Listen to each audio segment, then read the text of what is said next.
We begin here at 5 with financial relief headed to New York City and states. Senator Chuck Schumer announced much-needed funding as the area continues its economic recovery from the pandemic. CBS 2's Dick Brennan here in studio with more on this. Dick.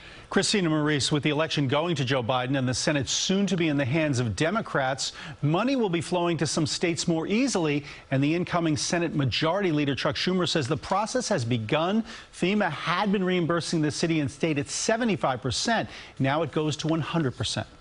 Good news for New York. For the first time in a while, New York's being treated more fairly by Washington than it has been in the past. Senator Chuck Schumer announcing the incoming Biden administration will be freeing up COVID relief money from the Federal Emergency Management Agency. What this will mean is that New York will get $2 billion more, about $1 billion for the state and $1 billion for New York City. And it won't need congressional approval. Mayor de Blasio welcomed the relief.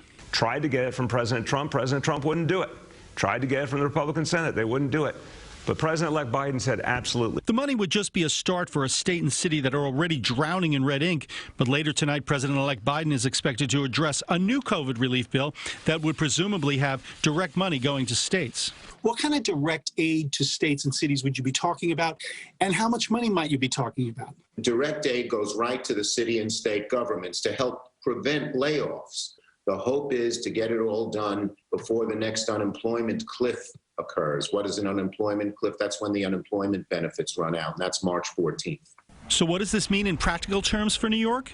The state budget is about $177 billion, and the city's budget is about $90 billion.